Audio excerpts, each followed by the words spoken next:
Voici une noyée intermédiaire, c'est-à-dire se situant entre la mouche de pointe et la sauteuse dans un train traditionnel de 3 mouches noyées.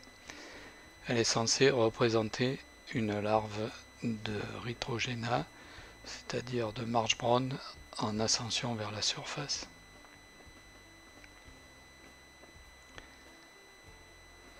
L'hameçon sera fort de fer, droit, dans les tailles 10 à 12. Pour réaliser le corps, on utilisera une soie polyfloss marron que l'on fixera dans le premier quart de la hampe depuis l'œillet et que l'on amènera par des tours jusqu'à la courbure.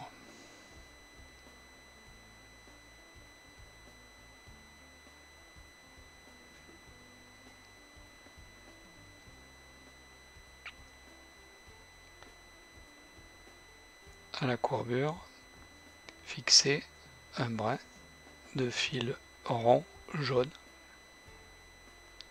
qui sera utilisé pour le cerclage.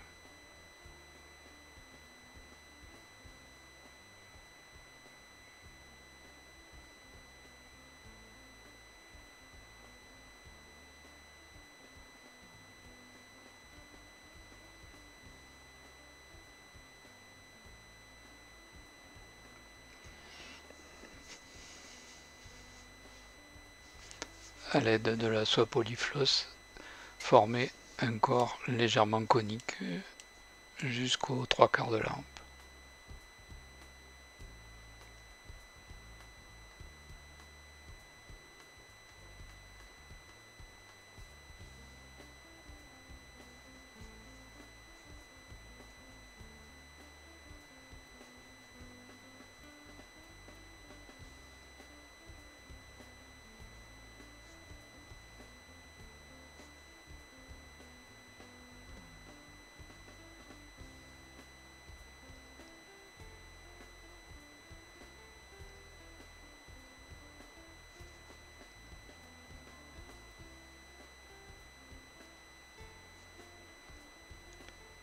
Cerclez le corps avec le fil jaune.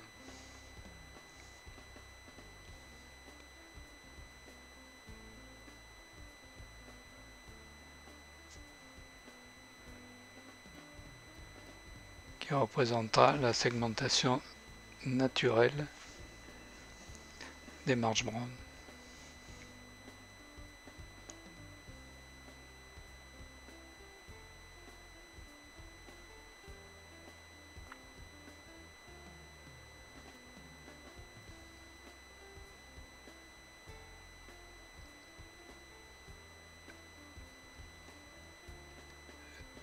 Fixez le brin de fil jaune sommairement avec la soie polyfloss.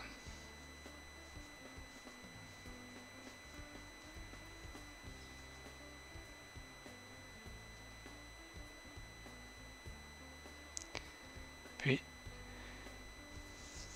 fixez devant le corps une soie de montage noire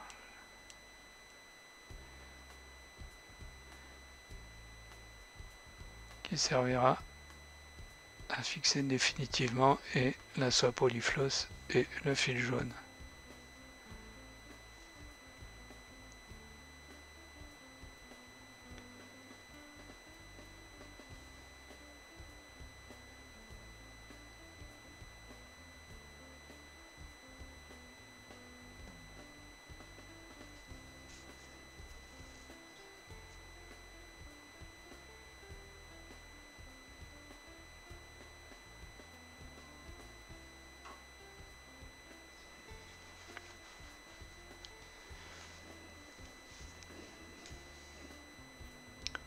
Après l'avoir paré, fixez devant le corps un hacle de coque roux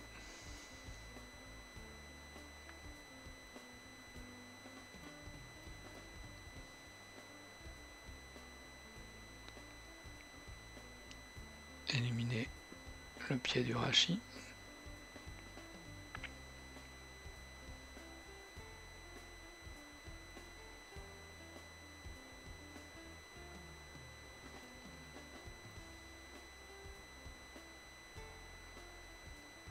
former la première collerette par 3 tours de hacle.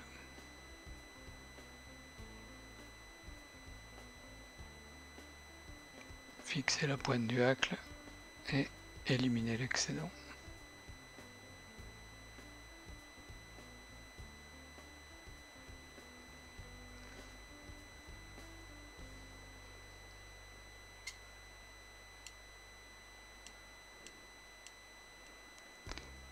Pour réaliser la deuxième collerette, sur une peau de perdrix, sélectionnez une plume ayant une bande marron à son extrémité.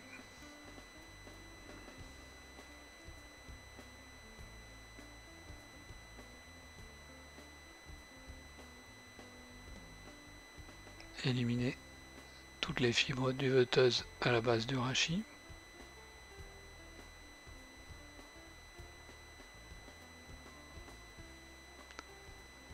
Et dégager la pointe en ramenant toutes les fibres inférieures le long du rachis à 90 degrés.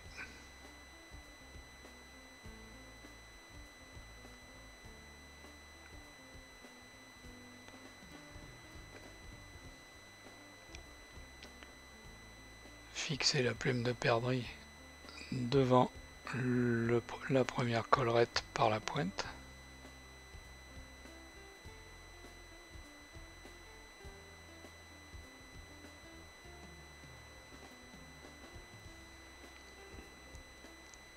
Éliminer l'excédent.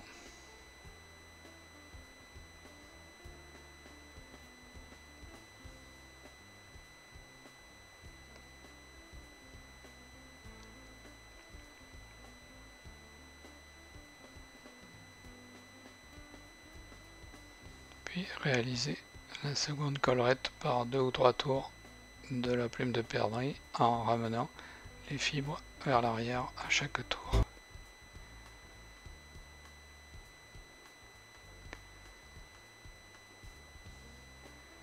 Donc la combinaison des deux collerettes permet des vibrations intéressantes. Les fibres molles vibrant et sont soutenues derrière par les fibres raides du hacle, sachant que les March Brown, leur milieu naturel, sont les courants rapides et que tant les larves que les insectes éclosent et vivent et éclosent dans ces courants rapides. Il est donc nécessaire d'avoir une imitation qui résiste à ces courants tout en émettant des vibrations. Former une tête par des tours de saut de montage et réaliser le nœud final.